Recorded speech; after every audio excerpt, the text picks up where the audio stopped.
Hello मेरे प्यारों, आ गए। चलिए शुरू करते हैं आज की क्लास। तो आज की क्लास दोस्तों, कल जहां खत्म की थी हमने पार्ट 1 में, आज हम इसका पार्ट 2 है मोडाल्स का, जहां हम बात करने वाले हैं मोडाल्स के कुछ और एग्जाम्पल्स के बारे में, कुछ और तरह के मोडाल्स को देखेंगे। तो चलिए शुरू करते हैं बिना देर किए आज की क्लास। तो देखिए भाई क्या लिखा गया है, if opportunity does not come to you then create it. तो भाई अगर आपके पास अवसर नहीं आ रहे हैं तो अवसर को बना लीजिए, ठीक है। और अगर जीवन में मौके ना मिले तो खुद उठिए, आगे बढ़िए और मौके को बना लीजिए। चलिए तो इसी के साथ शुरू करते हैं आज की क्लास बिना देर किए। देखिए ये डेफिनेशन मैंने आपको कल समझाई थी अच्छे से, बस आज एक बार रिपीट करवा रहा हूं, ठीक है, ताकि एक बार बात रिफ्रेश हो जाए। Modals helping verb are used with main verb of the sentence to express ability, possibility, certainty, permission and necessity। बस इतनी सी बात थी कि भाई मोडाल्स का एक तरह का हेल्पिंग वर्ब है और ये मेन वर्ब के साथ सेंटेंस में यूज होता है। और क्या दिखाता है, ये एक्सप्रेस करता है एबिलिटी मतलब क्षमता, पॉसिबिलिटी मतलब संभावना, सर्टेनिटी मतलब निश्चितता, परमिशन मतलब आज्ञा, नेसेसिटी मतलब जरूरत या आवश्यकता बोल सकते हैं, ठीक है। और इसमें दो बातें और यहाँ पे लिखी गई थी, बताया था मैंने आपको कि यहाँ पर हम देखेंगे कि भाई इनके नेगेटिव कैसे बनते हैं, और ये देखना था कि इन मोडाल्स के साथ किस तरह का मेन वर्ब लगेगा, जो मेन वर्ब है उसकी कौन सी फॉर्म लगेगी, V1, V2, V3। कुल मिला के यही बात थी। जिन लोगों ने नहीं देखा जाके देख लीजिए। चलिए आगे बढ़ते हैं फटाफट और देखते हैं आज का अपना पहला मोडाल। मस्ट मतलब क्या भाई, चाहिए, ठीक है। मस्ट हैव चाहिए था या जरूरी भी बोलते हैं इन लोग को। चलिए कह रहा पापा बीमार हैं, तुम्हें उन्हें देखने जाना ही चाहिए। तो क्या बोलेंगे भाई, dad is unwell, you must go to see him, you must go to see him. देखो मस्ट का प्रयोग हो रहा है ना। चलिए अगला है, हमें अपने माता पिता की सेवा करनी ही चाहिए, we must serve our parents, we must serve our parents. अगला है, तुम्हें जरूर आना चाहिए था, यू मस्ट हैव कम। देखो यहां पर हमने क्या मस्ट और मस्ट हैव का प्रयोग देखा। देखो यहां पे मस्ट है, यहां पर मस्ट है, देखो यहां पे मस्ट हैव है ना, क्लियर। चलिए देखो जहां पे था है वहां पे क्या प्रयोग कर रहे हैं हम, मस्ट हैव का प्रयोग कर रहे हैं। बताया था हैव के केस में क्या है, पास्ट की बात करता है, था में लगता है, ठीक। चलिए अगला है हैज़ टू या हैव टू, ठीक है। चलिए जरा देखते हैं। कह रहा है हमें वहाँ रोज जाना पड़ता है, we have to go there daily, we have to go there daily. उसे प्यार से बात करनी पड़ती है, he has to speak politely. अगला है, मुझे जाना है, I have to go, I have to go. अगला है, मुझे नहीं जाना है, I have not to go, I have not to go. कह रहा है राम को कहीं नहीं जाना है, Ram has not to go anywhere, या आप इसी तरह बोल सकते हो क्या, Ram has to go nowhere, ठीक है। अगला है, राम को घर आना है, तो Ram has to come home. Next है, तुम लोग को जाना नहीं है क्या, have you people not to go, have you people not to go. अगला है, उसे कहाँ जाना है, where has he to go, where has he to go, ठीक है। तो यहाँ पे हमने हैज़ टू और हैव टू का प्रयोग देखा। चलिए अगले पे बढ़ते हैं, देखते हैं अगला कौन सा है भाई। अगला है हैड टू, मतलब क्या होता है, करना था, करना पड़ता था या करना पड़ा। इस समय हम हैड टू का इस्तेमाल करते हैं। जैसे हमें वहाँ रोज जाना पड़ता था, we had to go there daily, we had to go there daily. मुझे जाना था, आई हैड टू गो, मुझे जाना पड़ा, आई हैड टू गो।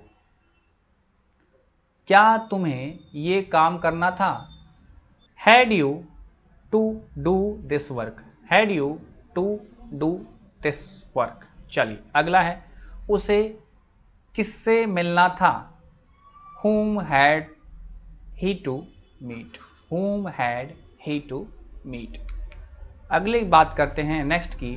तो यहाँ बात करेंगे विल हैव टू की। किस साथ करेंगे भाई? विल हैव टू की। चलिए कह रहा है एक दिन तुम्हें परेशानी झेलनी पड़ेगी, you will have to face trouble some या वन, दो में से कोई एक, ठीक है, सम डे या वन डे, दो में से कोई एक बोल सकते हैं आप। कह रहा है मुझे कभी ना कभी वहां जाना पड़ेगा, I will have to go there some alone day, ठीक है, I will have to go there some alone day. क्या मुझे ये भी करना पड़ेगा, will I have to do this too, will I have to do this too. तो यहां हमने विल हैव टू को देखा। जितने भी पढ़ रहे हैं सारे क्या हैं? मोडाल्स ही हैं, मोडाल्स हेल्पिंग वर्ब। नेक्स्ट है हमारा will be able to, will be able to. कह रहा है मैं वहां नहीं जा पाऊंगा या सकूंगा, ठीक है, तो क्या बोलेंगे? I will not be able to go there, I will not be able to go there. अगला है क्या तुम ये कर सकोगे या पाओगे, दो में से कोई, ठीक है, तो क्या बोलेंगे? Will you be able to do this, will you be able to do this, ठीक। आगे बढ़ते हैं नेक्स्ट पे। वुड लाइक टू मतलब क्या है भाई? चाहूंगा। देखो जरा क्या है, कह रहा है मैं तुमसे एक बार मिलना चाहूंगा, तो क्या बोलेंगे? I would like to meet you once, I would like to meet you once. अगला है क्या तुम मेरे साथ डांस करना चाहोगे, तो क्या बोलेंगे? Would you like to dance with me, would you like to dance with me. अगला है क्या तुम पिटना चाहोगे, would you like to beat. Next है क्या तुम पिटना चाहोगे, would you like to be beaten. Sir दोनों में क्या अंतर है? तो देखो भाई पहले में पीटने की बात कर रहा है, दूसरे में पिटने की बात कर रहा है। दोनों में क्या फ़र्क है? पहले में मारने की बात कर रहा है, दूसरे में मार खाने की बात कर रहा है। क्लियर? कह रहा है सबसे पहले मैं तुमसे एक सवाल पूछूंगा, first of all I would like to ask you a question, first of all I would like to ask you a question. अगला है मैं आपको तहे दिल से धन्यवाद देना चाहूँगा, I would like to thank you from core of my heart, from core of my heart. Next बढ़ते हैं। चलिए कह रहा है very important rule from changing will to must और may might, don't miss it. भाई बहुत ध्यान समझना, ये बहुत इंपॉर्टेंट रूल है। देखो यहाँ पे क्या लिखा गया है, कह रहा है अगर किसी फ्यूचर इंडेफिनिट और फ्यूचर कंटिन्यूस या फ्यूचर परफेक्ट, तीन की बात कर रहा है, देखो कौन कौन से, तो यहाँ पर बात कर रहा है फ्यूचर इंडेफिनिट, फ्यूचर कंटिन्यूस और फ्यूचर परफेक्ट। यहाँ पर एक की बात नहीं की गई है, कौन सी बात नहीं की गई? फ्यूचर परफेक्ट कंटिन्यूस टेंस की बात नहीं की गई यहाँ पे, ठीक है। चार होते हैं, future indefinite, future continuous, future perfect और फ्यूचर परफेक्ट कंटिन्यूस, यानी परफेक्ट कंटिन्यूस की बात यहाँ पर नहीं की गई है। तीन की बात इंडेफिनिट, कंटिन्यूस और परफेक्ट की बात की गई है। कह रहा वाक्यों में पक्का ज़रूर लिखा हो और आपको हिंदी में अनुवाद करना हो तो ज़्यादा कुछ करने की ज़रूरत नहीं है, सिर्फ विल को मस्ट में बदल दीजिए। और इस तरह अगर शायद लिखा हो तो विल को माइट या मे में बदल दीजिए। ध्यान देना है क्या मैं बोल रहा हूँ। आइए एग्जाम्पल समझते हैं। देखो राम जाएगा, राम जाएगा, तो क्या बोलेंगे भाई? Ram will go. अगला है राम पक्का या जरूर जाएगा, राम पक्का या जरूर जाएगा, तो यहाँ पर हम विल को चेंज कर रहे हैं मस्ट में, राम मस्ट गो, ठीक है। यहाँ पक्का पता कि राम तो कंफर्म ही जाएगा। अगला है शायद राम जाएगा, शायद राम जाए, मतलब इसमें कंफर्म नहीं है, तो यहाँ पे हम चेंज करेंगे राम मे या माइट टू गो, ठीक है। विल को चेंज करके मे या माइट ले आएंगे, ठीक है। क्लियर? जहाँ पे श्योरिटी होगी वहाँ मस्ट और जहाँ पे डाउट होगा वहाँ पे मे या माइट। जैसे राम कल जा रहा होगा, Ram will be going tomorrow. अगला है राम कल पक्का जा रहा होगा, अब देखो यहाँ पक्का आ गया तो यहाँ पे मस्ट का प्रयोग है, Ram must be going tomorrow. अगला है शायद राम कल जा रहा होगा, या दो में से कोई, शायद राम कल जा रहा हो, तो राम मे या माइट बी गोइंग टुमारो, ठीक है। अगर कंफर्म नहीं है तो क्या लगाएंगे? मे या माइट, दो में से कोई लगा सकते हैं आप। आज शाम तक राम घर जा चुका होगा। ठीक है, राम विल हैव गॉन या लेफ्ट, दो में से कोई एक, बाय द इवनिंग टुडे। ठीक है, अगला देखो, आज शाम तक राम पक्का घर जा चुका होगा। यहाँ पे पक्का जो वर्ड आया है इसी के लिए हम मस्ट लगा रहे हैं। राम मस्ट हैव गॉन या लेफ्ट कोई भी प्रयोग कर सकते हैं, बाय द इवनिंग टुडे। अगला है, शायद राम आज शाम तक घर जा चुका होगा, या शायद राम आज शाम तक घर जा चुका हो। तो क्या लेंगे, राम मे या माइट हैव गॉन या लेफ्ट, दो में से कोई बोल सकते हैं आप, दोनों में एक साथ में लगाना है, कोई एक ही लगाना है। ठीक है, बाय द इवनिंग टुडे। ठीक है, क्लियर। ये क्या आ गया भाई, चलो आगे बढ़ते हैं। अब देखो भाई कुछ एग्जाम्पल देखते हैं। शायद बस आ रही है, तो बस, अब देखो शायद है तो मे या माइट, तो बस माइट बी कमिंग या बस मे बी कमिंग। कह रहा है वो पक्का घर पहुंच चुका होगा, वो पक्का घर पहुंच चुका होगा। He must have reached, he must have reached, पक्का है तो मस्ट का प्रयोग किया है। रीच्ड होम, कहाँ भाई, अगला है, मैं उससे ज़रूर मिलूंगा। तो देखो यहाँ पे कंफर्म कर रहा है, पक्का कह रहा है ज़रूर मिलूंगा, इसलिए है आई मस्ट मीट हिम या हर। ठीक है, कह रहा है शायद लोग चले गए हों, तो क्या बोलेंगे, अब देखो शायद है तो पीपल माइट हैव लेफ्ट या gone, people might have left या गॉन, दो में से कोई एक प्रयोग करेंगे, लेफ्ट या गॉन में से।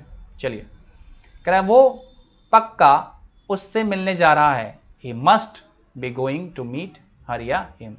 मस्ट क्यों आया है, क्योंकि यहाँ पक्का शब्द का प्रयोग हुआ है। ठीक, चलिए अगला है यूज टू, किया करता था या करता था, दोनों के लिए यूज टू का प्रयोग करते हैं। मैं सुबह जल्दी उठता था, I use to get up early in the morning, I use to get up early in the morning. अगला है, तुम मुझे उठाते थे, you use to wake me up, you use to wake me up. अगला है, हम बचपन में साथ साथ खेलते थे, we use to play together in childhood. ठीक है, वो स्कूल नहीं जाता था, he did not या didn't पढ़ेंगे, क्या पढ़ेंगे, या तो did not पढ़ो या didn't पढ़ो। लिखा क्या है, didn't लिखा है, बना किससे है, did not से। किससे बना है भाई, did प्लस not से मिलकर बना है। ठीक है, टी है ये, क्लियर, समझ गए। कह रहा है he didn't use to go to school। ठीक है, क्या वो केवल 2 घंटे सोता था, did he use to sleep only for 2 hours। चलिए नेक्स्ट आगे बढ़ते हैं। अच्छा, एक इंपॉर्टेंट रूल देखते हैं। कह रहा है अगर वाक्य में एक बार यूज टू आ जाए तो यूज टू का दोबारा प्रयोग नहीं करना चाहिए, उसकी जगह आप क्या है, वुड का प्रयोग बेहतर विकल्प रहेगा। ठीक है, बार बार हम नहीं करेंगे, हम वुड का प्रयोग करेंगे उसकी जगह। चलिए, मैं आता था और वो जाता था, I use to come and he would go. देखा, वुड का प्रयोग हुआ है।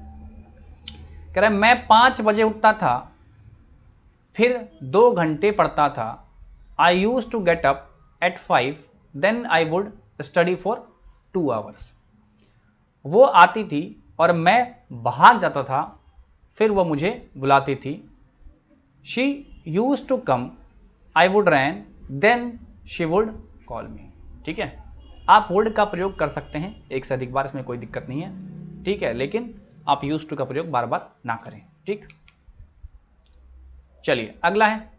कह रहा है अगर पैराग्राफ में किसी बीती बात के बारे में बता रहा हो तो यूज टू की जगह हर बार वुड का प्रयोग होता है। ये मैंने आपको पीछे बताया था कि अगर कोई घटना हो चुकी है, उसकी बात हो रही है, तो आप वुड का प्रयोग करें। मैंने कहा था विल की जगह भी आप वुड का प्रयोग कर सकते हैं, जो घटना बीत चुकी है उसके लिए। जैसे एक राजा था, वह रोज 6 बजे उठता था, there was a king, he would get up daily at 6।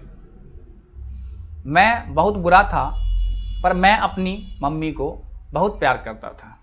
I was very bad but I would love my mom a lot. ठीक है, I was very bad but I would love my mom a lot. चलिए अगला है would. आइए, कह रहा है बीते हुए कल में कही गई भविष्य की बात, विल की जगह वुड का प्रयोग। ठीक है, क्लियर, समझ गए? अच्छा, अब एग्जाम्पल देखते हैं अगर समझ गए तो। कह रहा है उसने कहा कि वो हमारी मदद करेगा। He said that he would help us। अब देखो यहाँ पर क्या है, अब आपको शायद क्लैरिटी थोड़ी बनेगी। देखो बीते हुए कल में कही गई भविष्य की बात, मतलब आपको पास्ट में कोई बात कही गई है लेकिन फ्यूचर के लिए कही गई है, ठीक है।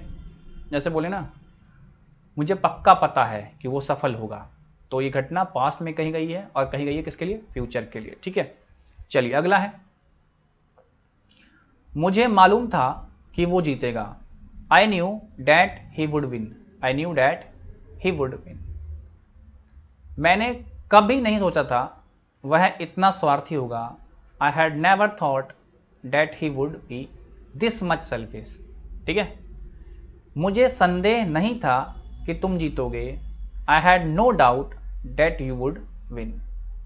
मुझे लगता है कि वो कभी नहीं आएगा। I thought that he would never come. ठीक, आगे बात करेंगे। नेक्स्ट है, अच्छा वुड का प्रयोग हम रिक्वेस्ट के लिए भी करते हैं। क्या तुम कृपया मेरी मदद करोगे? Would you please help me. Would you please help me. क्या तुम कृपया दरवाज़ा खोल दोगे? Would you please open the door. अगला है इज एम आर। क्या है भाई? Is am are was were और plus use to. Is am are was were plus use to. कराए किसी चीज की आदत हो जाना या उसका आदि होना, तब हम प्रयोग करते हैं ऐसे। जैसे देखो, कह रहा है मुझे गाली सुनने की आदत है। आई एम यूज टू, देखो I am use to listen to abuse. ठीक है, अब देखो यहाँ पर हमने एम का प्रयोग किया इसमें से। ठीक, कह रहा है या इसको आप ऐसे बोल सकते हो, I am habitual to listen to abuse. ठीक है, मुझे इस कार की आदत हो गई है। I am use to this car slash, आप इसको ऐसे ही बोल सकते हो, I am habitual to this car. ठीक है, दोनों ही सेंटेंस ठीक हैं, आप जैसा चाहो आप वैसा इसको बोल सकते हो। अगला है, तुम्हें झूठ बोलने की आदत थी। You were use to tell a lie. या आप इसको सेकंड तरीके से बोल सकते हो, you were habitual to tell a lie. दोनों ही सही हैं, जो चाहे आप यूज़ कर सकते हैं, लेकिन याद रखना एक ही यूज़ करना है, दोनों यूज़ नहीं कर देना है। अब तक बात समझ में आ चुकी होगी आप लोग को। चलिए, कह रहे हैं राम को रात भर जगे रहने की आदत है। राम को रात भर जगे रहने की आदत है, तो कैसे बनाएंगे इसको? देखिए यहाँ पर क्या यूज़ किया हमने, Ram is use to wake up for this whole night. Ram is use to wake up for the whole night. ठीक है, यहाँ पर हम इज का प्रयोग कर रहे हैं। ठीक, चलिए अब यहाँ पर देखिए, अच्छा नीड। अब देखो यहाँ पे क्या लिखा है, नीड ब्रैकेट में एस प्लस नाउन या प्रोनाउन। नीड ब्रैकेट में एस प्लस वर्ब की फर्स्ट फॉर्म। मतलब क्या होता है? ज़रूरत, आवश्यकता और चाहिए। अब जरा बात करते हैं एस की। जरा देखो क्या लिखा हुआ है यहाँ पे, कह रहा है नीड के आगे ब्रैकेट में एस लगाने का मतलब है सिंगुलर सब्जेक्ट के साथ नीड्स, जबकि प्लूरल सब्जेक्ट के साथ केवल नीड आएगा। अगर सब्जेक्ट क्या होगा? सिंगुलर होगा, तो क्या होगा? तो नीड्स आएगा। क्या आएगा? नीड्स आएगा। और अगर सब्जेक्ट क्या होगा? प्लूरल होगा, तो क्या आएगा भाई? ओनली नीड आएगा। ठीक है, जरा याद रखना इस बात को। चलिए, करेक्ट, यहां देखिए किस चीज की जरूरत है, क्या चाहिए। अगर कुछ ऐसा चाहिए जो एक नाउन या प्रोनाउन हो, तो नीड के साथ टू नहीं लगेगा। क्या भाई? नीड के साथ टू नहीं लगेगा।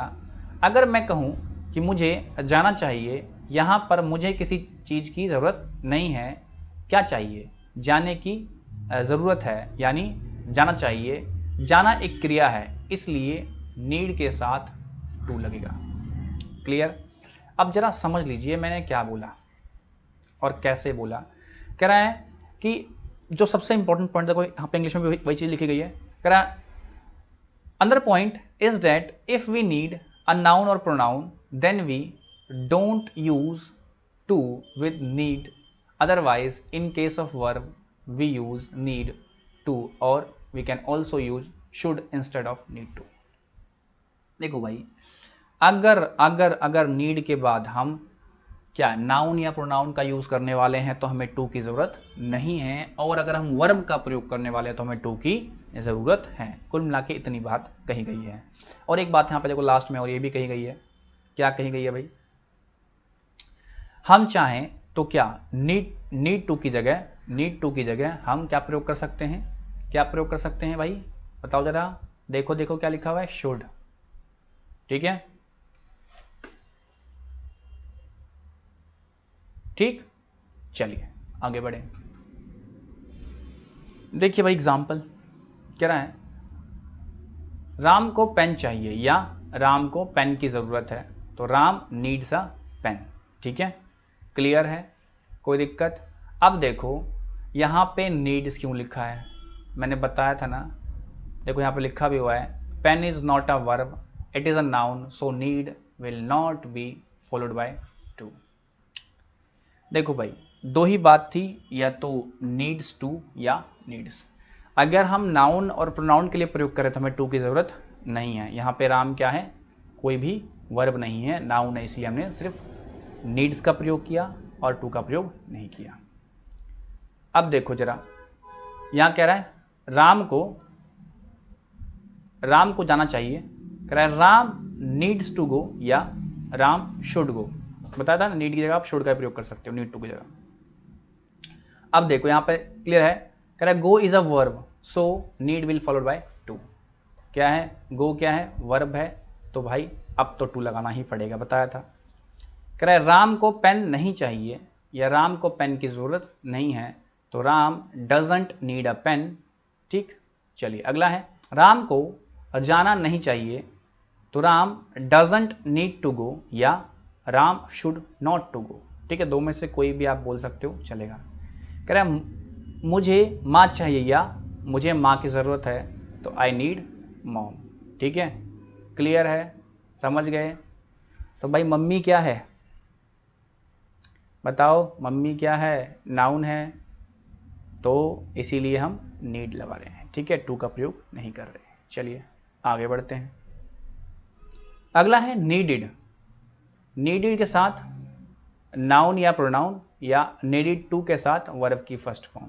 देखो कह रहा है मुझे तुम्हारी ज़रूरत थी, I needed you, I needed you. कह रहा है तुम्हें पेन चाहिए, यू नीडिड अ पेन। कह रहा है राम को जाना चाहिए था, यू नीडिड टू। अब देखो जाना क्या है, गो क्या है, वर्ब है, इसलिए टू का प्रयोग हो रहा है। कह रहा है हमें सोचना चाहिए था, वी नीडिड टू थिंक, क्योंकि सोचना भी एक काम है। कह रहा है मुझे किसी की ज़रूरत नहीं थी, मुझे किसी ज़रूरत नहीं थी, I didn't need any one. अगला है क्या उसे प्यार की ज़रूरत नहीं थी, did he not need love, did he not need love. Clear है, चलिए आगे बात करते हैं। नेक्स्ट है डेयर, डेयर्ड प्लस नाउन या प्रोनाउन। ठीक है, अभी बात करते हैं। अगला है डेयर या डेयर टू प्लस वर्ब की फर्स्ट फॉर्म, बस सेम ही है जैसे बात करते पीछे। कह रहा है वो जाने की हिम्मत करता है, वो जाने की हिम्मत करता है, ही डेयर्स टू गो।